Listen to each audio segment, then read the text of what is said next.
How y'all feeling this morning? Good. Ready to do something? Ain't no mountain high. Come on, man.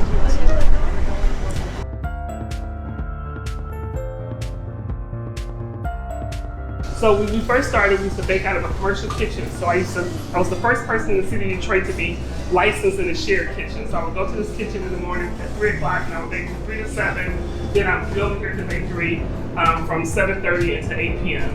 And we did that for 15 months. And then after 15 months, we were able to start baking here. And when we first started baking here, we baked in the corner back there. It was like 137 square feet is all the space that we baked in. And then in 2020, during the pandemic, we did a remodel where we were able to change the bakery up some and move and expand the kitchen out to over 700 square feet, where we're able to offer wholesale, we're able to offer nationwide shipping, and we're preparing to go inside of Myers to start selling our baked goods as well. And then this week we just signed a contract with Wingsnob, so we will provide cookies and brownies to their 37 locations over Michigan, Ohio, and Texas. How many people do you see here on like a daily basis?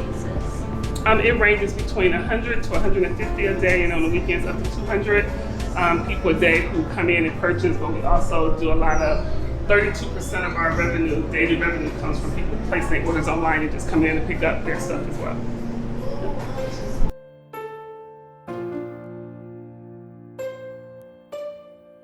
Beautiful.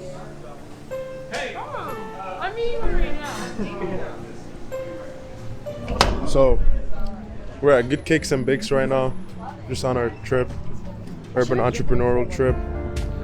Guys, say hi to the vlog. Oh, why is he vlogging again? Hey! Wait, you missed it. We'll be back soon. You missed it.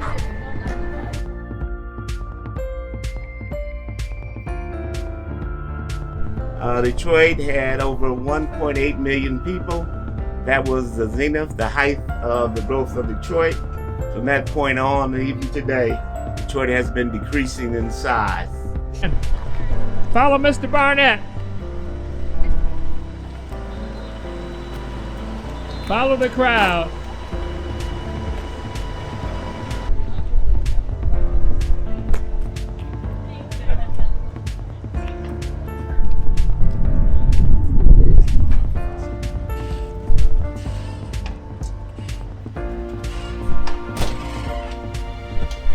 So good morning, welcome to the Durfee Innovation Society. This is Ms. Terry Stewart. She is our opportunity navigator. She's going to be showing you the main spots of the building so that you can at least get a feel for what it is that we do here. My name is Brandy, I'm the director of the building. Durfee Innovation Society is a repurposed school building turned opportunity hub. So we are filled with 38 amazing tenants, mostly nonprofit, with youth programs, jobs, and community resources. Most programs are nonprofit, so they are free to our families in the community and beyond. But I'll let Terry show you the coolest spaces in the building so you at least get a feel for who we are. You all want to come this way? And watch this quick video.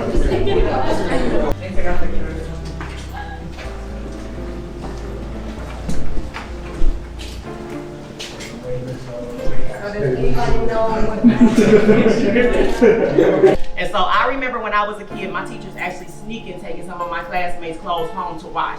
They no longer have to do that. Students are able to come over here and wash their clothes at no charge at all. We take no money in here.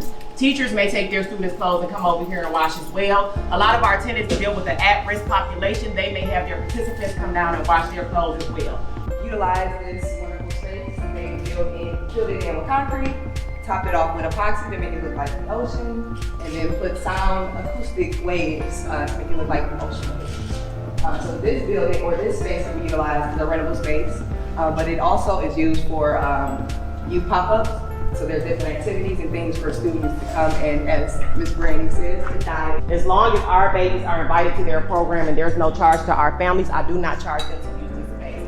So we have dance lanes here on Mondays. We have Suzuki Violin who come and teaches our kids violin on Tuesdays. Those kids are amazing now, by the way. And we have First Tee Golf teach golf on this floor to our babies, and they now are attended in the building with a golf simulator upstairs for our children. We had Detroit City Chess those who were never even exposed to chess, I would walk in here on a Friday night, and those same kids who didn't know what chess was in the beginning would be looking at, if I made the slightest noise, they look at me like I was crazy, like get out of our space because we are trying to concentrate. So if those programs wasn't coming in here using our pop-up space, these kids would never have the opportunity to even know what some of these programs were.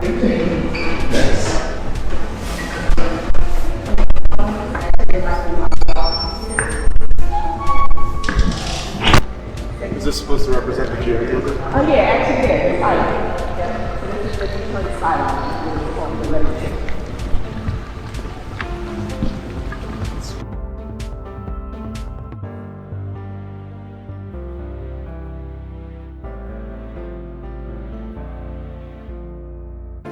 So we are at our 4th stop, I think. And what's the place called, Carla? Namdi.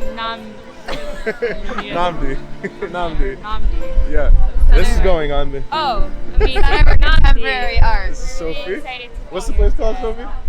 Namdi Center for Contemporary Art. So We'll be back. amazing. All right, guys. Tell me what you've enjoyed about the trip so far, David. Vegan cupcakes at Good Cakes and Bake. Okay. Insane. Nice. Tell me what you guys have liked about the trip so far. What I've what? What you've liked about the trip so What far. I like him like talking with Detroit and just explaining the history. Have you ever been to? bakery? Bakery is fire. Yeah, it was. Have you ever been to those parts of Detroit? No, never. This is the first time. I actually have been here though. I went to the restaurant this year. It's really Across the good. street? Nice. Yeah. Well, yeah. What I've liked is also the cakes and the cupcakes. And that cinnamon roll was great. Cinnamon roll was crazy. Abby, what have you liked about the trip so far? It's been pretty cool. The food at Good Cakes and Bakes, definitely good. Okay. That's it. And the bus ride. And the bus ride. What was it called? Durfee? Yes. That one yes. was my favorite. That was great. really cool. Yeah. Yep, me the too. gym, the basketball court. Really cool. Entrepreneurship, baby. All right, introduce yourself. Tell me what you've liked about the trip so far. Hi, my name is Julia. I'm a sophomore majoring in UX design. And my favorite part of the trip was probably the nonprofit Durfee? Yes. Durfee location. I think it's really cool how they're helping out the community and really being involved. The cupcakes were delicious this morning. That was probably the best cupcake I've had in a while, and I'm from California, so that was really good. I'm excited to see what else we stumbled upon. Great. Entrepreneurship. All right, Sophie, what have you liked about the trip so far? I just love everything. I love the bus. I love just everything. Yes, exploring Detroit has been good so far. Nice. Have you been to those parts of Detroit before? No, first time. Great. No, I never saw the old GM building before. It was cool. Great. Thank you, guys. Thank you. Step along, step along.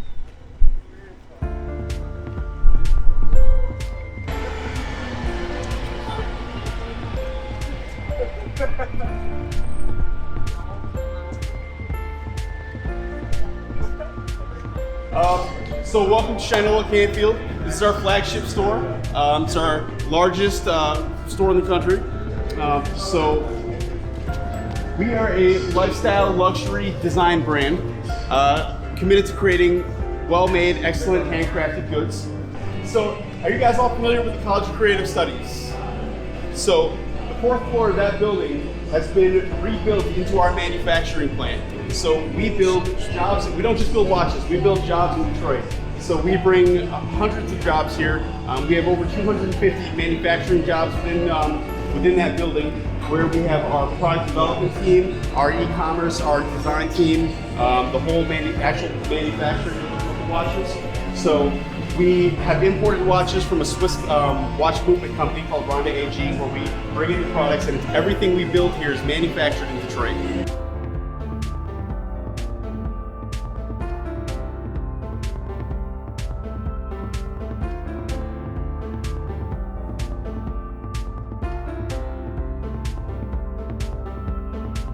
One of the reasons why we took it upon ourselves to start Young Village Afro-Caribbean East.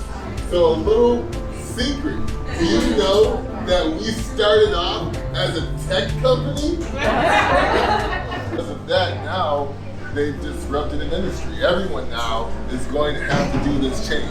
Much like taxi companies and Uber, right? Uber disrupted an industry, right? Uber Eats disrupted an industry, right? Like 15 years ago, a mom and pop did not have to be able to offer delivery and compete with a social media presence and essentially do all of these things. So hi everyone, my name is Daniela. I currently work at Ford. You may or may not know that this is the historic Michigan Central Station. Ford purchased it, I think maybe 3 years ago now, 3 or 4 years ago, and is updating it in addition to working with the city on Roosevelt Park right here. And then you can see a few other buildings that are getting renovated in the area. And the idea is this is actually going to be an innovation district.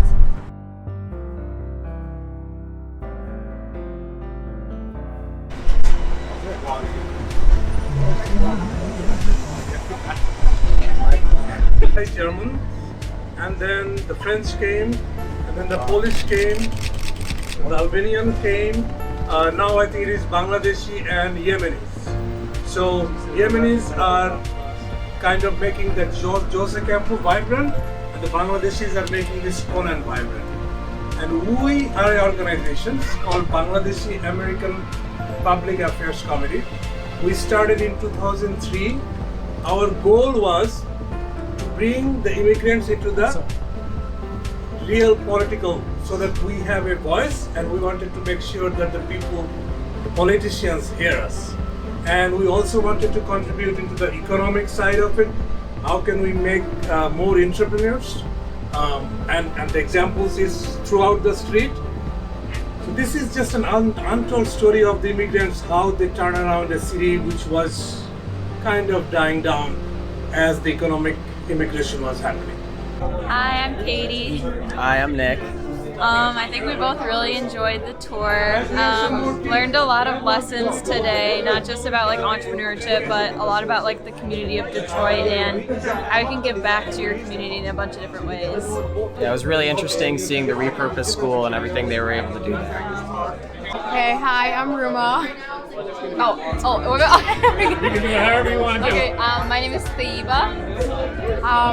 So impressions so far, I think that I've learned a lot about just in general, like how businesses function inside and out. And I think that just coming to Hamtramck and seeing Baypack, even though like I'm from here, like I didn't even know about them. So I think that's a really interesting thing that they literally help so much in this community, and I had never heard of them.